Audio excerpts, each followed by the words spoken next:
আজ বিশ্বরাশির বিষয় নিয়ে আপনাদের সংক্ষিপ্ত কিছু আলোচনা করা হচ্ছে। যারা বিশ্বরাশি জাতক জাতিকারা আছে তাদের কাছে আমার এই ছোট্ট টিপসটা তাদের সামনের প্রজন্ম আপনাদের ভালো ভবিষ্যৎ করে দিতে পারে, সেই জন্য সম্পূর্ণ ভিডিওটা দেখবেন। এবং সপ্তাহের প্রথম দিকে আপনার চঞ্চল মনোভাব কর্মক্ষেত্রে সমস্যা ডেকে আনবে।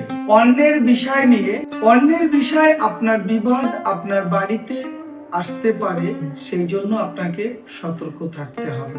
খুব কাছের কারো বিষয় খুশি খবর পেতে পারে। সেবামূলক কাজে আপনার শান্তি লাভের একটা পথ দেখা দিচ্ছে।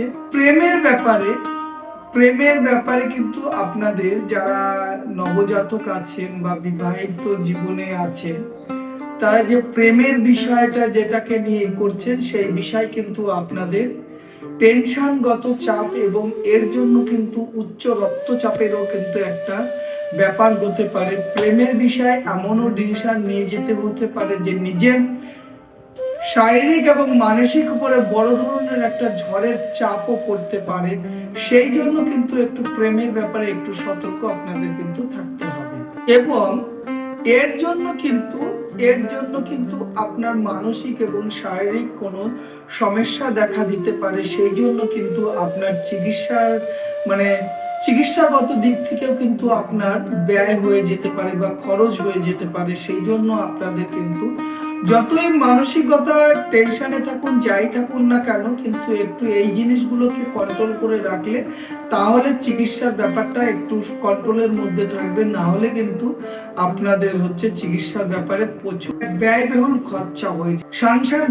আপনাদের সংসার জীবনে এমন আছে কোনো আত্মীয় স্বজনের দ্বারায় আপনাদের সংসারে একটা বড় ধরনের কিন্তু একটা ঝগড়া ঝাঁটি, অশান্তি এবং মানসিক দুশ্চিন্তার মধ্যে পড়তে পারেন। সেই জন্য আপনাদের আত্মীয় স্বজনের মধ্যে যাই আছে না কেন সবার সঙ্গে সম্পর্ক ভালো রাখার চেষ্টা করবেন। না হলে কিন্তু আত্মীয় স্বজনের মধ্যেই একটা সাংসারিক অশান্তি হবার একটা সম্ভাবনা দেখা।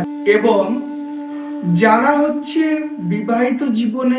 বিবাহিত জীবনের সঙ্গে জড়িত না, তাদের জন্য বলা হচ্ছে যে আপনাদের কিন্তু বিবাহর জন্য আলোচনা হবার একটা সম্ভাবনা এবং বিবাহ সম্পূর্ণ হওয়ারও সম্ভাবনা আছে। কারণটা কি, সামনেই চৈত্র মাস, বৈশাখ জ্যৈষ্ঠতে আপনাদের একটা যদি এরকম একটু যদি চেষ্টা করেন তাহলে বিবাহিত দিক থেকেও যে কোনো ছেলে বা মেয়ের বিবাহ সম্পূর্ণ হওয়ারও কিন্তু একটা সম্ভাবনা দেখা দিচ্ছে।